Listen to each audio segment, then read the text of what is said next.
So what are you doing? Nothing.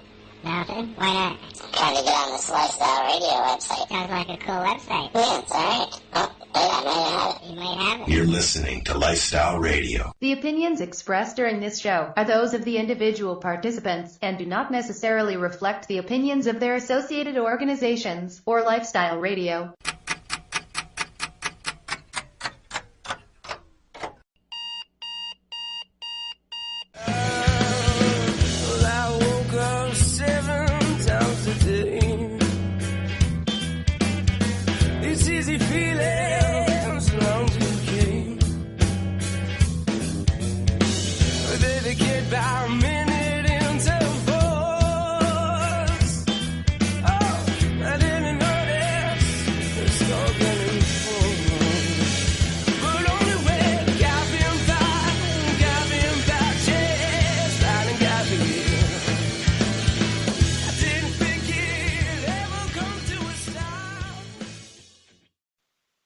Good morning, everybody, and welcome to Cannabis and Coffee with me, Tamarijuana. Feeling a little bit under the weather for the last week, as you can probably hear in my voice, and Cheryl's been feeling kind of crappy too, so the two of us are going to be a pair this morning on the show. Looks like we're having a battle of the provinces out this way with BC and their pipeline, and Alberta's saying they're going to shut off the wine. Boy, oh boy, this morning on my Alberta Wife, I've got a page. It's called the Alberta Oilfield Wives, and those women over there are pissed about not getting BC wine. Let me tell you. And I hope to goodness this stops quickly, because with legalization coming, we don't want to have any boycotts on our BC bud going into Alberta either, which would be something that might possibly happen. This morning I have Cheryl T Rose with me again, my good friend. She's Haley Rose's mom, and also I would say probably one of the leading experts on CBD in Canada when it comes to research and doing all kinds of things with different things with CBD. So good morning, Cheryl. How are you doing this morning? I'm good. Well, good as far as being sick goes, but yeah, no, we're pretty good, I guess. How's Haley doing? She is okay. She's in her high seizure time, so if she gets up and comes on out and wants to say hello, then we get to say hello to her. But otherwise, I'm going to let her rest. Yeah, absolutely. That must be stressful for the whole family. When she's sick and everybody's, and you're sick and everybody's sick, it just must be, I couldn't imagine. It's been that way around here, and I don't even have a child with disabilities, and he's enough of a challenge when he's sick. I couldn't imagine. Well, you really appreciate having care aides, and when you can get care aides when you or your kid are sick, right? It's right. Really a big help. I had somebody come over and help me get some cooking done, because I just could not get it done by myself in order to make sure we had what we needed, right? So right. It can be stressful, right? Absolutely. No, you had some high stress last week, too, because you went to get some prescriptions refilled for Haley, too, and the pharmacy screwed up. Yeah, this is the third time. This is the second Shoppers Drug Mart pharmacy in 6 months to have this problem. And this time every single time was not okay. But this time, I don't even know how they screwed up that badly, quite honestly. 2 weeks we had picked up 4 weeks of blister packs. And 2 weeks of the blister packs had her Vimpat in double dosage in the morning and night.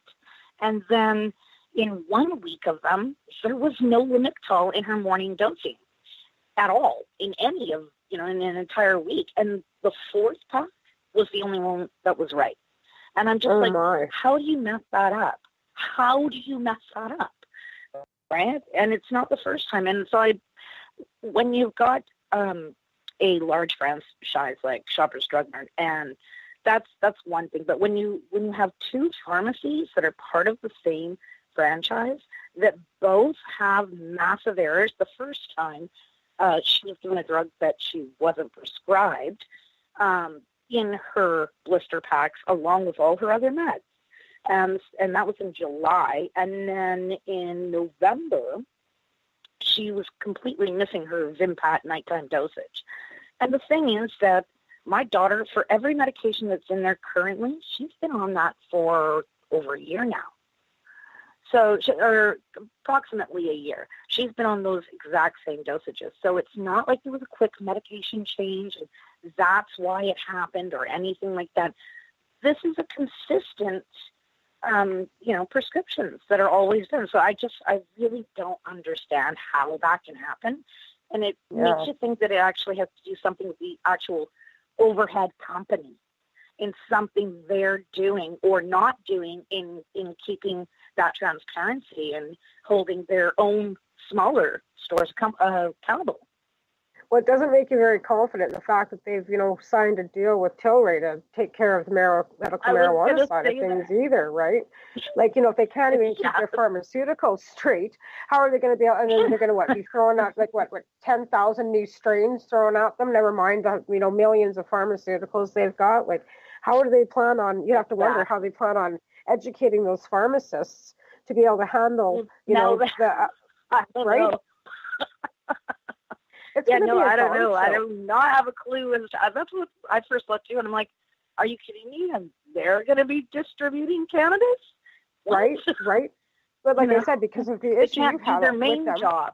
Right, exactly. They can't even keep the pharmaceuticals straight. How are they going to be able to handle adding cannabis to that list? And that's the thing that they're franchised out too. So it's not like everyone is, I think, separately owned by a separate entity, like a separate person. So they must have standards. But I mean, obviously, if you've got standards that they can't handle what they're doing already, it's going to be It's a mindset of what they're going to be doing. And never mind the fact that, here we are, again, back to the CBD. This is one of the reasons why I brought you, back onto the show, too, because there's this great big argument right now. Well, I wouldn't say great big, but many people are discussing the CBDs between the cannabis and the hemp plant and the difference between, because I know a lot of the people are saying, oh, we can get the CBD. It's not illegal. And, it's coming from the States and it's straight hemp and we can get it and it's coming across the border.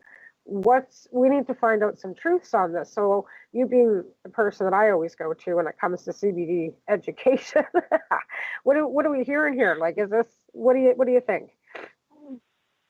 Okay. Well, there's a few differences between cannabis and hemp, and obviously it's the concentration as well. The ratio.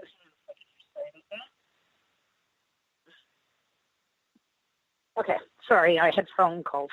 No, that's okay. Okay, when we look at the two of them, the biggest difference right away everybody sees is that THC is, I believe it's below 3%, or 0.3%.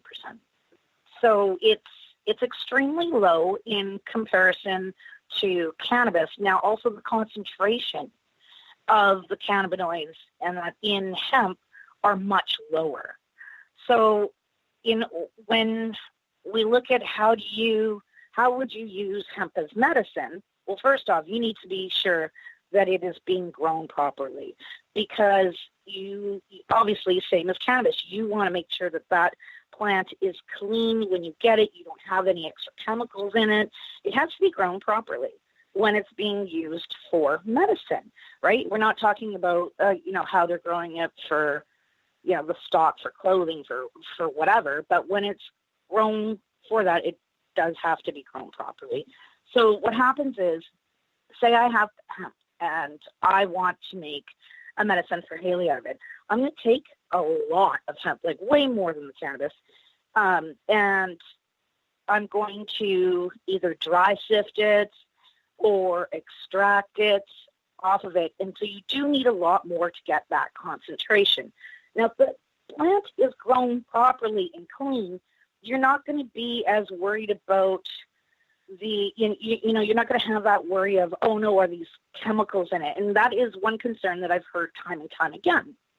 Well, make sure your hemp's grown properly. Right. Now, the other one is, what about the cannabinoids and terpenes? Well, I've been testing the high CBD hemp that Haley uses here, and I've looked at previously, and I was trying to get a hold of some more current Charlotte's Web terpene profile, but I didn't get a chance to get it done in time. But I also have another strain that I tested out here, Haley's Hope. It's from the States as well known. Excellent strain. And I've also tested some THC cannabis out here. And when I look at the differences in them when they are prepared, what I found was that they both have multiple cannabinoids in them, not just CBD and THC. There are other cannabinoids in these products. Now I can't, let's see here. Yeah. And then there's also multiple terpenes as well. So let's look at the terpenes, because everybody goes, oh, well, there's no terpenes.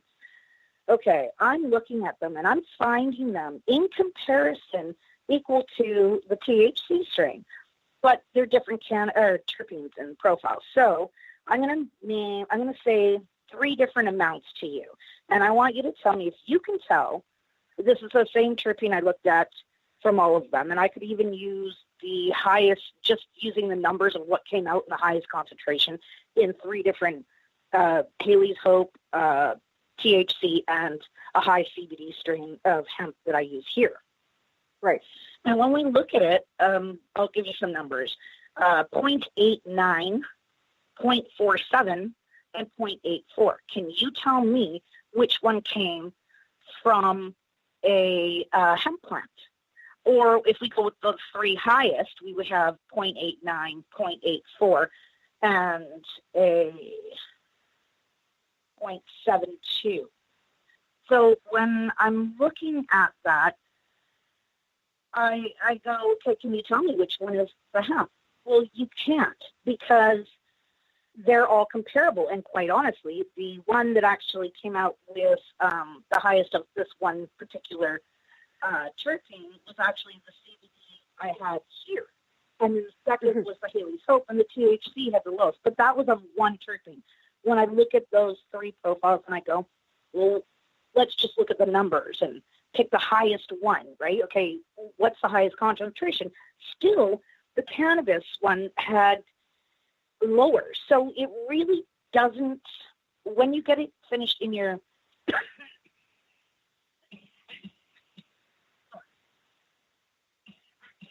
when you get it in your finished product, it doesn't mean that there's no terpenes or there's no cannabinoids because it came from hemp. Mm-hmm.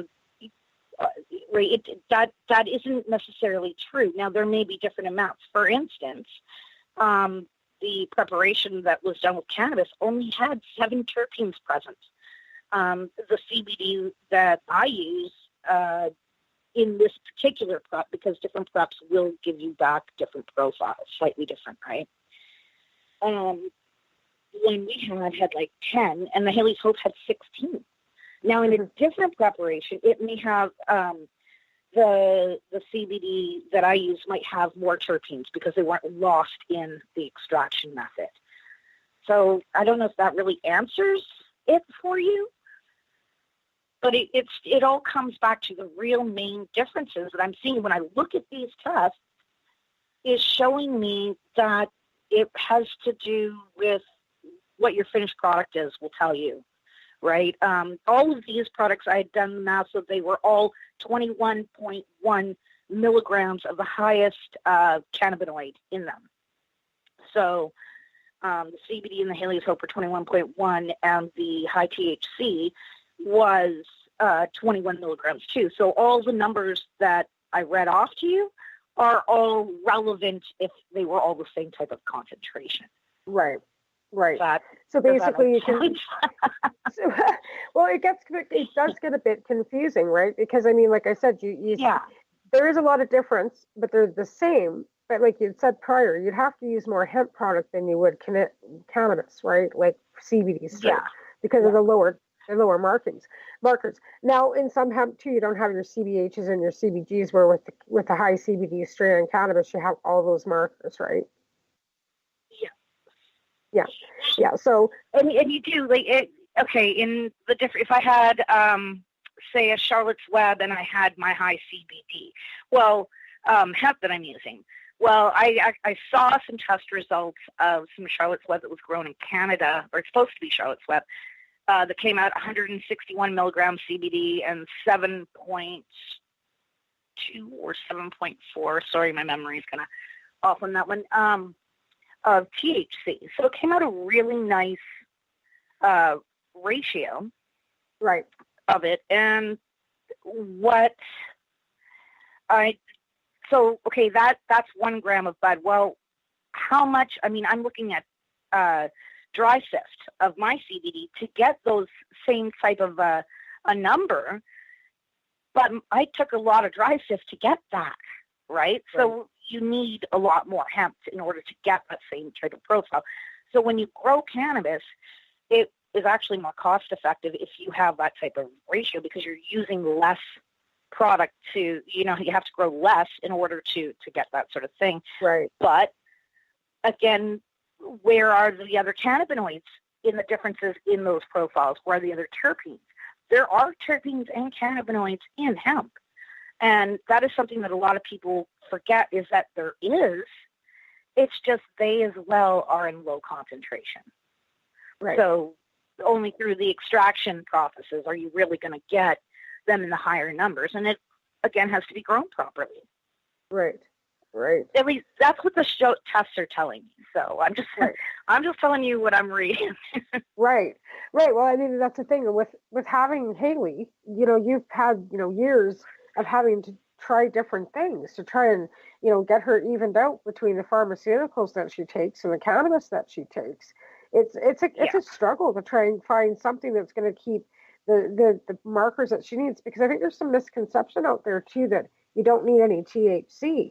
And I think that people don't realize that there is a certain amount, maybe it's only like 0.03% THC in hemp, but there's still a certain percentage of THC in hemp too.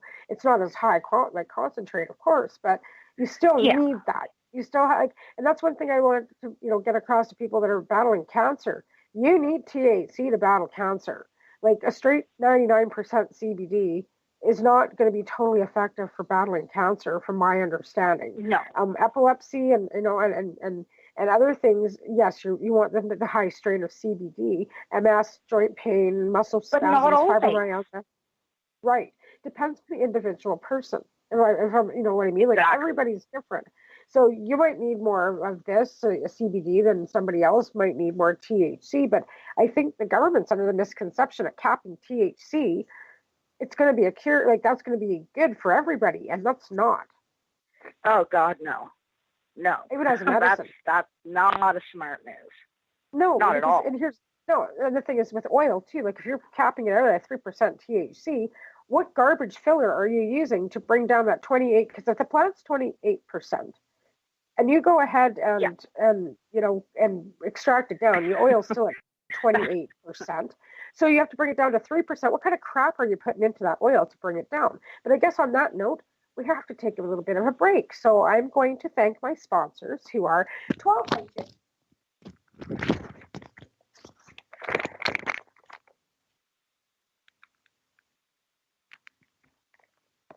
12 High Chicks magazine, MUM, the Maritimers United for Medical Marijuana, Canadian Therapeutic Cannabis Partners Society, and our song's going to be Macy Gray, Stoned. We'll be right back. Hey, this is Cheech. And this is Chong. And you're listening to Lifestyle Radio. What is it? Lifestyle Radio. Say it one more time. 420 radio? Ooh. Hang up and try again. You're listening to Lifestyle Radio.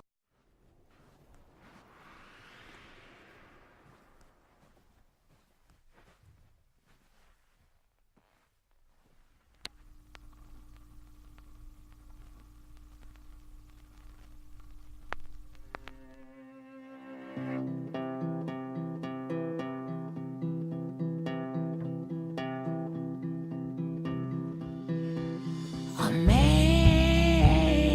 it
got smoke, but there's no forgetting you, baby.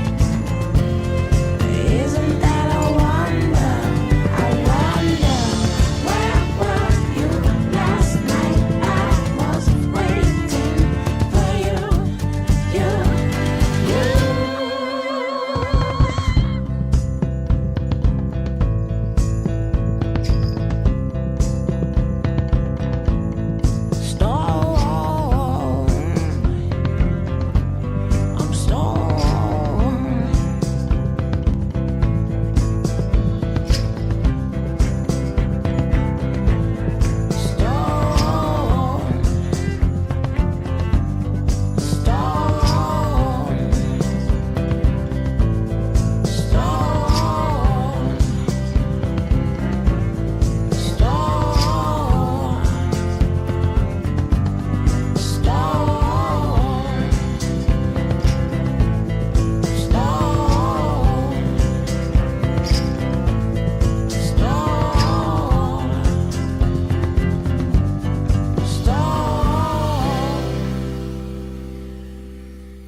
Hey, and we're back with Cheryl. We were talking about all kinds of things over the break, but one of the main things we were discussing actually was CBD isolates.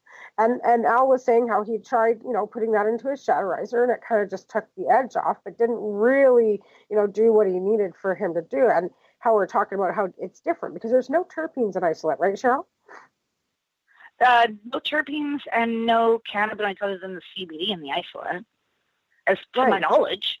There wouldn't be anything because it's strictly the CBD. Right, so you're not going to get high. And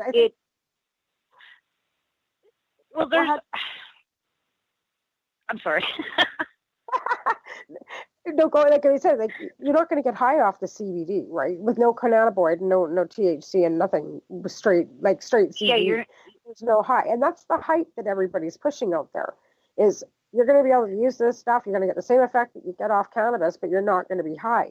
And I think that's misinformation. That's misinformation. Yes, please do, Al.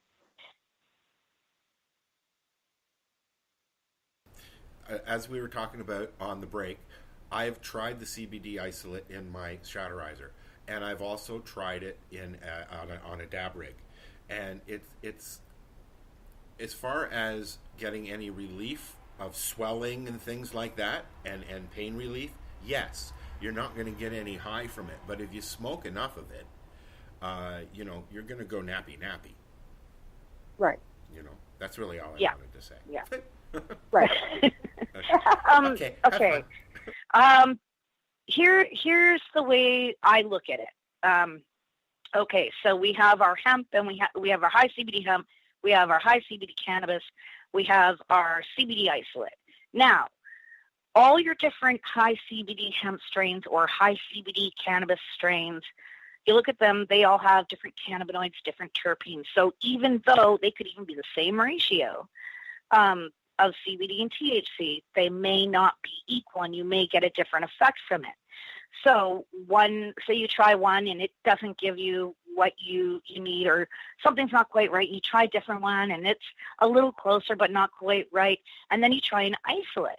And you're like, oh, well, I don't have those other pieces, and it helps, but you may or may not. You may feel you're missing something, or you may go, hey, that works better than those two. Now, why is that? Well, the reason for that is,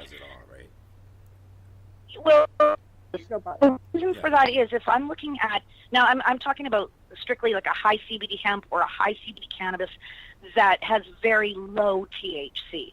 So if we were comparing all the high CBD products, the differences in that is, and why someone might get relief from an isolate of CBD versus, say, two completely different 20-to-1s or 26-to-1s of a hemp, it has more to do with the other cannabinoids and the terpenes in those other strains.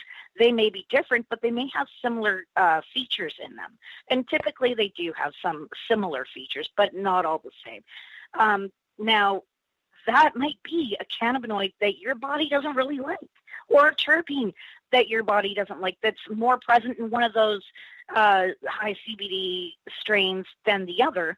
but the isolate doesn't have it. So now you're getting that, you feel better using the isolate because it's not having that. What you need to do, and I totally recommend this, and this is something I do, is you get your cannabinoid and terpene profiles. And I'm not talking a couple of cannabinoids. Go for the 14. Go for the gold, Get as many as you can.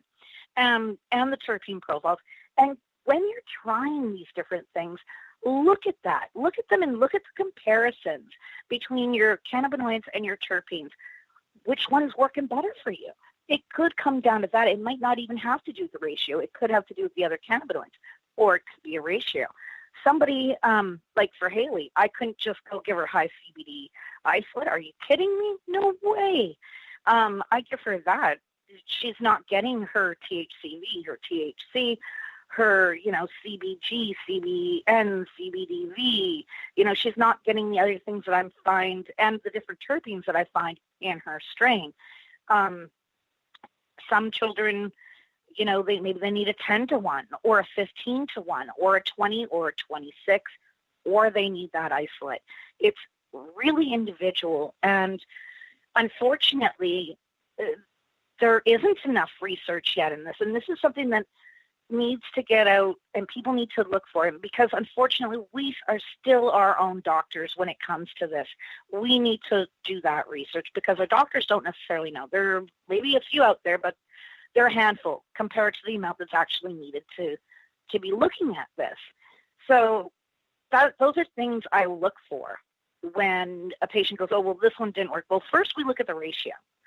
Then we look at the different cannabinoids and terpenes present in different strains. And, if they're not getting that relief on one, they may get it on another. And if it doesn't have to do with the ratio, but it has to do with the other cannabinoids and terpenes, we need to look at that. Maybe they do need an isolate. Typically, an isolate alone is not necessarily the best move because of the fact of the entourage effect.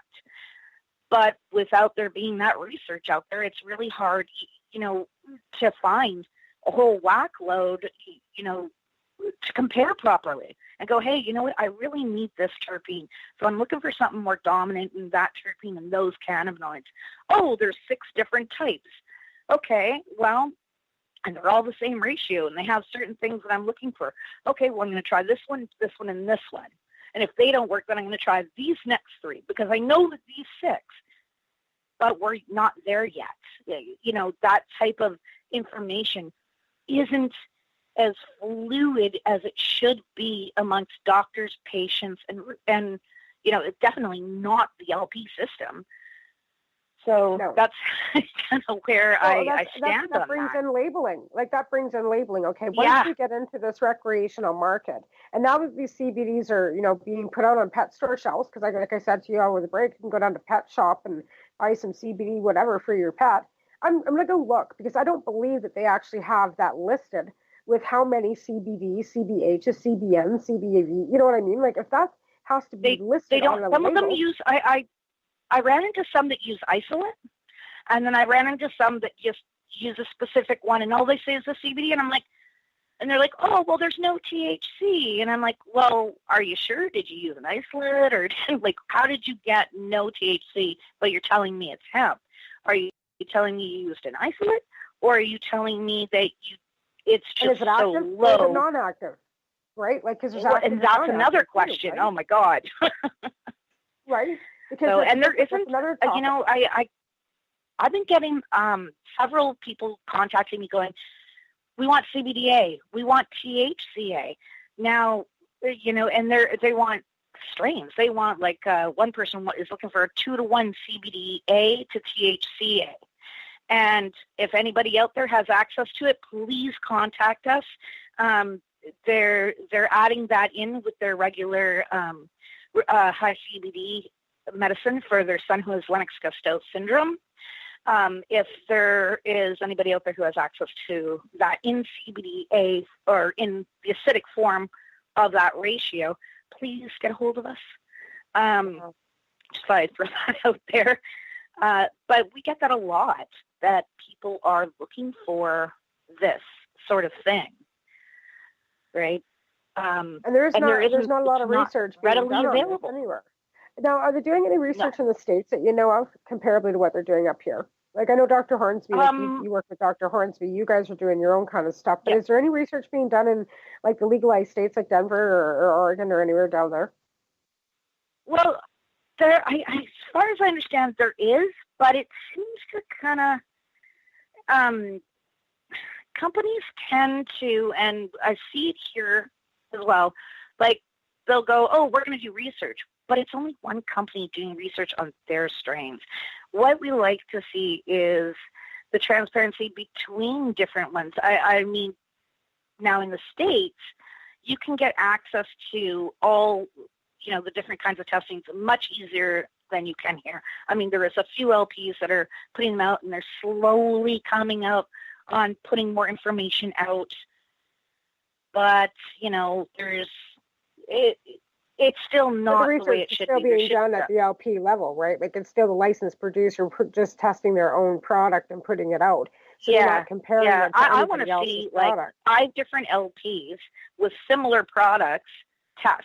That's what I want to do.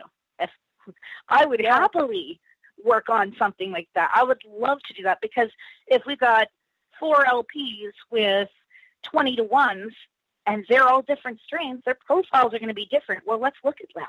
That's what I want to see. And I'm not saying but I'm also thinking not just the LPs. I would add in, your guerrilla growers, your home growers, your DGs, because the LPs, no matter what our government does, they're not going to be able to have the wide variety. I just don't see how they're going to be able to really provide that. Did you see, I got to ask you, it's on my page. I have a picture. There was a picture taken at Aurora in Alberta, and it is a picture of a tray of clones. Yeah, I did see that. Dear God. Those look Holy like 60 crap. clones. Yeah. I know, but the worst part, when I think about it, I'm like, oh my God, that's horrible. And then I go, wait a minute. There's a tray right beside that, and you can see the corner of it. That means there's multiple trays there, and that's the one they picked? Are you telling me that's the best one? Well, then I'm wondering exactly, is that the best one? What does the rest of them look like? I mean, let's face it, clones can be, look pretty crappy at first, but I mean, this is supposed to be a licensed production site that's been under licensed production for how many years now? And I don't even know what to say. I keep my opinion to myself for fear of getting sued for slander. you know what I mean? The first time I ever grew a plant, I grew Haley's Comet, and I actually took my clones off a cut plant that had been in a garbage bag inside a Rubbermaid container, pulled it out. It was literally pouring water off it. It was from a DG I had at that time, who obviously we are no longer with, and pulled it out and took clones off this. It had been sitting overnight in this, and there was just water pouring off it. Everybody's like, it's not going to live. It's not going to live. Guess what? My plants never looked that bad. And I took it from a dead plant, and it didn't look that bad. And I know. My God, I'll never forget it. I used, this is I used a 2-liter pop bottle. I cut it open, put my little, puck and clone and put the top on it and had this little light. It was so sad. And it still did not look like that. I'm just horrified. Well, they're going to be putting out clones. Selling and start learning to grow. Well, and that's the thing. I think that they've got horticultures, in their, let's face it, Aurora apparently was started by a designated grower that, was out of Calgary, right? And, and he was supposed to be, a designated grower. Well, if that's the designated grower that's in charge of that, I really feel sorry for him. Well, that was I had always heard it was a designated grower, and I thought, okay, awesome. But at that size of a grow, it's not just him growing, and clearly there's I don't think he's got anything to do with the growing portion anymore. I think he's sitting in a beach somewhere in Hawaii, probably distributing from his Hawaiian dispensary. Because Aurora apparently owns a dispensary in Hawaii. They also own some terpene company. They just bought, into their liquor franchise in Alberta. So in reality, Aurora is just, going to take over the whole cannabis industry in Alberta. That's how I see it. They're going to be growing it, and they're going to be distributing it through the liquor store franchise that they just Well, then they bought. need to learn to grow. Well, here's my thing. If they're lobbying against other dispensaries and they own a dispensary in Hawaii, what the fuck is wrong with you people? Like, you don't want anything going here, right? Like, you don't want anybody getting a start in Canada. Like, I can't even alliterate how opposed I am to, licensed producers that got licensed production off the backs of activists in Canada for the last 30 years, and then they want to shut us down. And that just no end pisses me off. Like, not saying that I'm going to go and be, I've got no money to become a licensed producer. I got no money to open a dispensary. I have no intentions of doing any of those things. But the fact that we fought for all these other people to be able to do that, and they want to take it away from them, that just disgusts me. Anyways, we're going to go to another quick break, and we'll come back and talk about how BC just rolled out their legislation for distribution yesterday. And we'll talk about that when we come back from a break. So I'd like again to thank my sponsors, who are the Haley Rose Foundation, who Cheryl is the CEO of, by the way, Mom the Maritimers United for Medical Marijuana, 12 High Chicks Magazine, whose the Mom Cup is coming up, 23rd, 24th, and 25th of February. Get a hold of your tickets through 12highchicks.com, as well as Canadian Therapeutic Cannabis Partners. We're right back with Macy Gray, Smoke Two Joints. Hang up and try again.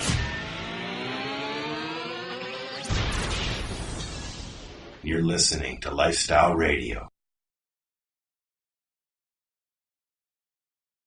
So, I don't have my rent. That's pretty much. So you're trying to say you don't have your rent?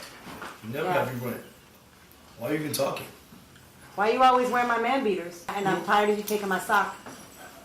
Hold on. You don't have a rent?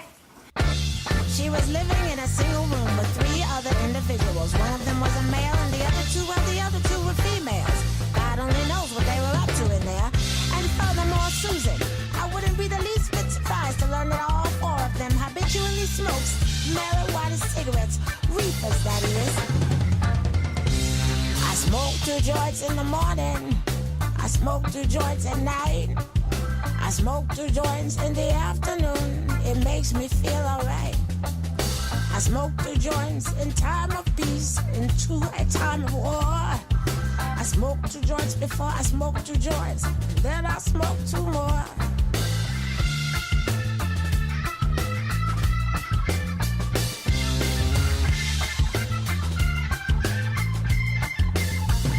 Ficka, smoke cigarettes till the day she died.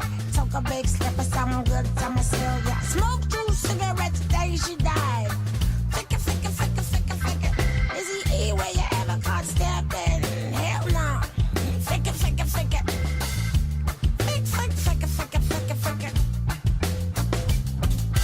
Daddy, he once told me, you got to be a hard-working woman. And Mama, she once told me, you got to do the best you can.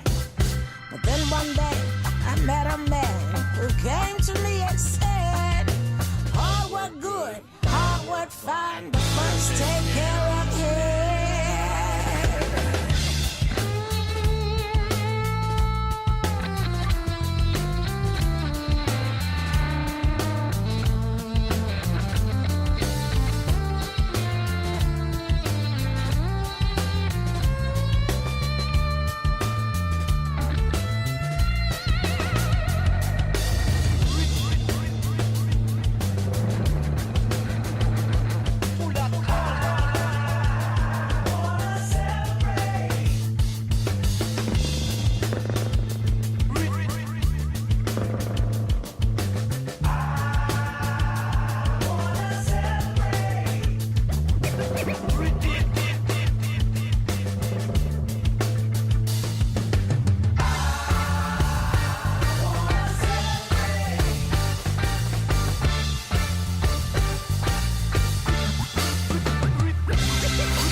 Okay, and we're back with Cheryl.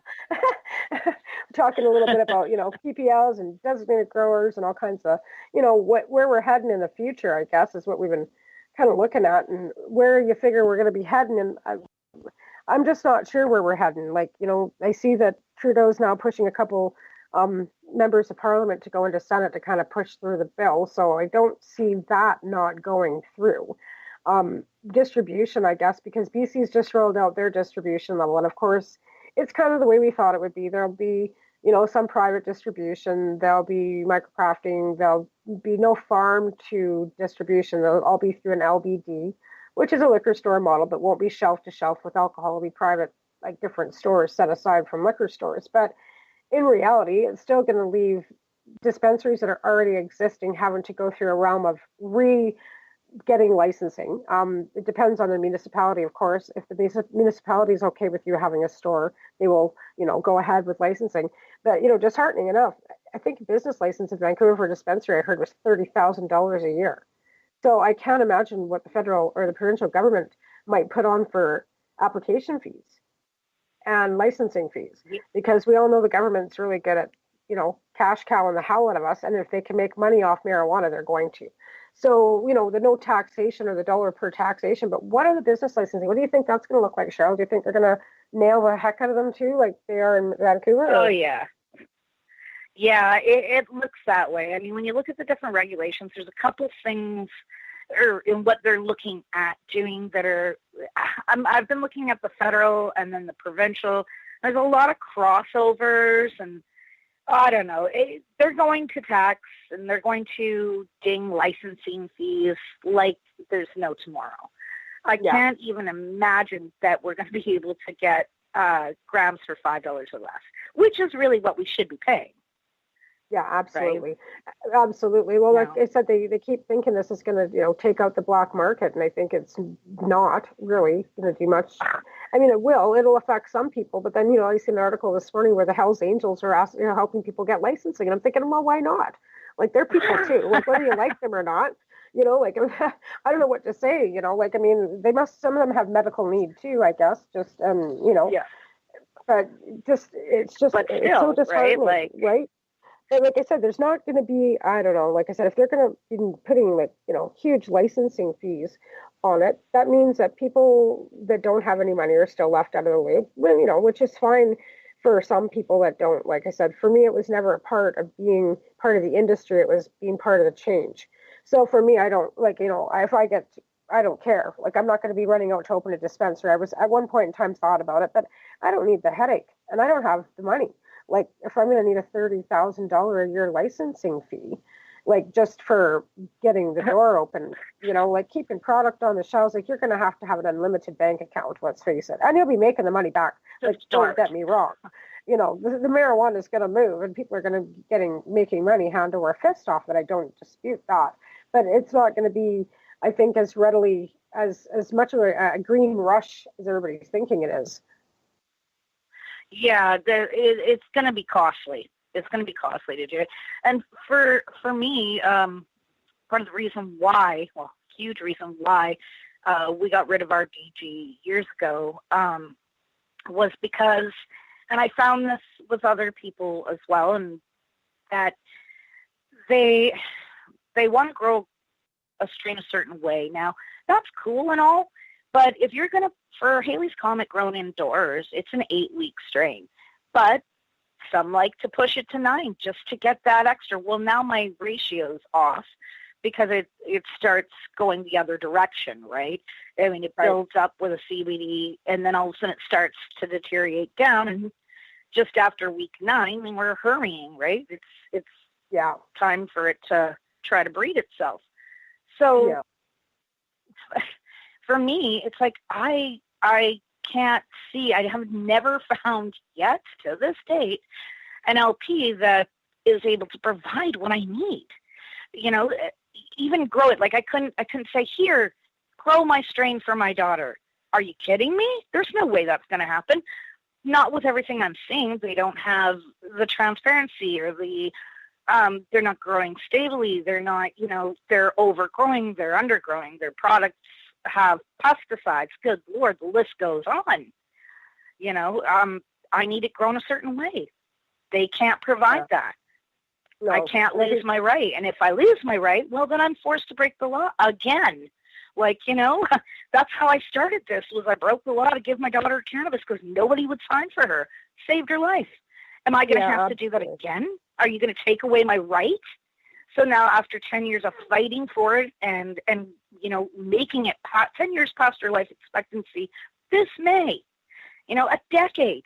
And now I have to worry that you're going to take away it because you want us to all go through these big companies? No way. It's not going to happen. I can't do it. No. And that's just one patient. What about everybody else? Everybody has their own individual needs, right? And what about the people that need it fresh juiced? Where I don't see anybody providing it fresh juiced. Where's that? The only way you're finding that is through individuals who are doing that, personal production, designated growers. Some of the dispensaries will have people that bring it in, to my knowledge, that is, for certain patients. Usually you're hooked up directly with somebody who can help you. Right, and you need fresh bud and fresh leaf for juicing. And that's, you can not produce it into cubes and store it for a certain amount of time, but I mean, that's still got a shelf life on it.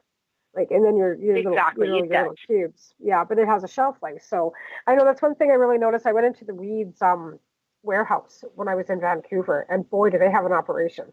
Like barcode from like beginning to end, and let me tell you, they've sure got it down to a science. Now, I didn't ask or even notice if they had any juicing products. I know that they've got the CBD waters and stuff out, and I'm not quite sure. Like, do you understand how they're producing CBD water? Like, the only thing I can think of is with the isolate. Because you can get this water. I haven't attempted it. I haven't attempted it. So when I do, I will let you know. But the only thing I could think of is an isolate. I don't know. Like I know you can get the CBD water and these CBD drinks and stuff now, but I'm wondering, like, how are they infusing the CBD into the water? Like, you know what I'm saying? Like, how would you infuse into water? The only way I could think is if an isolate dissolves into it. But I've never mixed it with water, so I can't personally say.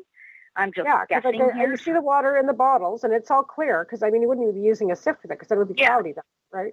But it's totally clear, total water, and they're saying there's CBD in it, and I'm like, okay, well, how are you infusing water with that? But okay, like, I mean, you know what I mean? Like, you have to be careful. That's where I think I'm going with this, is be careful for what you're buying, because it might not be exactly what the label says it is. And because of labeling, and because of the lack of research, do you really know what you're getting?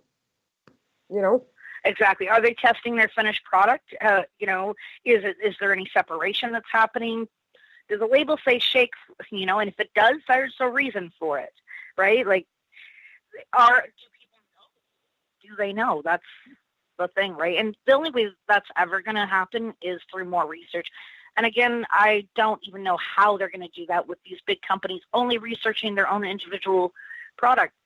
That doesn't make sense to me. That's not science. I mean, sure, it's independent of your own product, but it's not comparable. Yeah.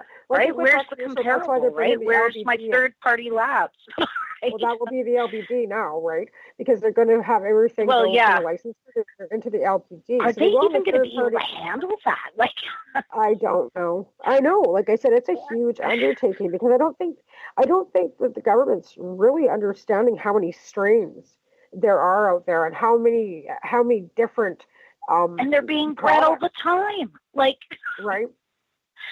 But I mean, we're talking licensed producer only. Like, they're not looking. I mean, the microcrafting will come into effect afterward, I'm sure. But right now, I think the government's only looking at what they've got. They've got 37 licensed producers that actually have production licensing to distribute, right? So they only have 37 entities to worry about right now, and in each province. So Aurora will go through the LBD in Alberta, where Broken Coast and Tilray and all them will have to go through the LBD in BC. So it'll be province to province with the license with the LBD units, if that's the route they're going to go. So it'll be, but it's still going to be such a huge undertaking. Like, I think that when it all boils down to it, it's going to be, something, it's going to be interesting, if nothing else. I know that they're all, building bigger, but my concern is right now, patients when they get the opportunity, some of them are getting their licenses, paperwork for more than what they need, because when that product's on that shelf, they're buying it all up because it's going to go out of stock, and then they're going to end up with no meds. No, if you can't meet the medical demand, how are you going to meet a recreational demand? It doesn't even make sense. Like, why they're not going to be? That's why they're pushing the medical out, because they're not going to give a shit about the medical end of it. All they're going to care about is getting the product to shelf, right? And they're not going to care who's going to be buying it anymore. And that's what I mean. The patients are going to be left out. They're not going to give a crap whether the patients are getting what they need. It's going to be supply and demand, and that's all we're going to be looking at: supply and demand. And with the recreational market opening, especially with everybody being able to carry and have 30 grams on them a day, they're never going to keep up. No. It'll be, the one thing I never understood about any of this program is they look at it from one end of a spectrum when they need to look at it from the most medically frail patients. And that's where they start the standards, right? Rather than the most medically frail get left behind, fall out of the loops, all the rest of it. They're the ones who aren't able to get that amount of medicine that they need. And we're not even getting into the cost of the medicine because it's ridiculous. Yeah. But until they recognize marijuana as a medicine, right? Well, the thing is, Health Canada still doesn't recognize marijuana as a medicine. So until Health Canada comes up, right? And that's what I said to them. And when are you going to recognize marijuana as a medicine? Because that's the wording right there. Until they actually recognize medical marijuana as a medicine, there's not going to be anything put into that, right? And until they actually come out and say it's medicine, now with going with this recreational market, that's going to be left behind. That's my fear. I'm not saying it's going to happen. I would want to know what the test is going to be like on the rec market. Like, okay, pesticides, I can send in for tests, right? Like, I can send in for tests. Okay, I pay X amount, and I know what that batch, that lot has in it. Okay, well, the LPs right now, they're doing those tests. They're getting all that information. They're not all putting that on the labels and stuff. When the rec comes in and they're growing and they have to have all their stuff go through these lab tests and stuff, they're still doing those lab tests. So are they going to make sure that that's transparent? I know a lot of people are like, well, we don't need all this labeling, and some of the companies are like, well, we don't have to show that. Okay, you don't have to. So if you know better, why can't you do better? You already have the results. Why don't we just show them? And I have concerns that when they go to do that with the rec, why don't they just show them? Instead of it being a big deal, it's not a big deal. They've already tested it. Like, what are you hiding, right? Is my question is, what are you hiding? Why don't you want to show what all is in it? And that's exactly kind of how I feel about labeling, right? Well, yeah, and that's the thing. Like, what aren't they going to be telling us? Like, and what? Like, and where are they going to be labeling? Are they going to be labeling at the licensed production? Is it going to go through testing at the LBD and be labeled there? Like, where, and how are they going to label it? It's going to have every marker and every aspect of that piece, in that bud, like right from no mold. Because we know that they already tested every marker, right? They had to. They had to. In order for it to get to shelf, they have to go through some sort of quality control, is what they've got right now and what they're going to have. So if it's going through that quality control and you already did those tests and you know them, why is that not going all the way to the end? I don't understand why it wouldn't. Sure. They're not doing anything extra. Actually, I have the answer to that because I was told it at the LIFT conference by multiple LPs. It's marketing. It's their marketing. They don't. The marketing department doesn't feel they need to. Guess what? If that was me as your boss, I would fire you. Head of marketing, gone. Let's have somebody in there who wants to see that transparency go through. Right. And absolutely. People might not like that, but I would. 100%. Yeah. No, I do. I agree. Like, I don't see what you're really like. What are you trying to hide? You're dealing with people's health, right? Like, whether it's health related, recreational related. Like, it's like, a cigarette, whether you like it or not. You still have to go through quality control. Recreational is preventative. Yeah. That's the way I look at it. Is. Of course it is. I think, like I said, everybody uses marijuana for whatever reason they use it, cannabis, whatever you want to call it, for whatever reason they use it for. If you're feeling better, if it makes you feel good in any way, that's medicine. That's how I look at it. Exactly. Right? Exactly. Alrighty, well, it looks like we're almost to the end of our time today, my dear. I'd like to thank you so much for coming on and giving us some numbers and trying to explain the confusing, garble, because that's what it really is. Like when it comes to science, when it comes down to it. Science is always confusing, but I want to make sure that my listeners know that there is a difference between the two of them, and be very careful as to what you're buying, because you read your labeling and make sure that you've got the markers that you need, and try other things. If one thing isn't working, try something else. Absolutely ask questions and make sure that you know what you're putting into your body, because like I said, there's a lot of people out there with misinformation, and I want to make sure that we're giving you the right information out there. Again, response. Oh, go ahead. Unfortunately, we have to take the responsibility on ourselves to make sure that we're checking all these things, because right now the companies are not providing that, not to the degree that they should. Some are better than others, and then we see what kind of plants Aurora's got for clones. So that kind of tells you a lot right there. Sorry, but it does. It's true. Right? When it's in the newspaper, we can talk about it and not, be in trouble for it. They suck. They look terrible. And that's the reality of it. If you've got a sickly looking plant, it's never, really. Please get somebody that can grow your plants for you, please. Okay, again, we'll thank my sponsors, who are 12 High Chicks Magazine. Again, Mum Cups coming up February 23rd, 24th, and 25th. You can get a hold of them through www.12highchicks.com to get your tickets.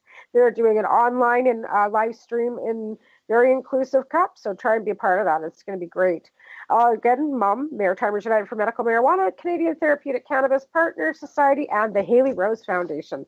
Next week, I'm not sure exactly. I'm going to try and get Abby Roach back on my show again for next week, so we'll talk to you then. Y'all take care and have a great week. Bye-bye. So what are you doing? Nothing? Why not? Trying to get on this Lifestyle Radio website. Sounds like a cool website. Yeah, it's alright. Oh, wait, I might have it. You might have it. You're listening to Lifestyle Radio. The opinions expressed during this show are those of the individual participants and do not necessarily reflect the opinions of their associated organizations or Lifestyle Radio.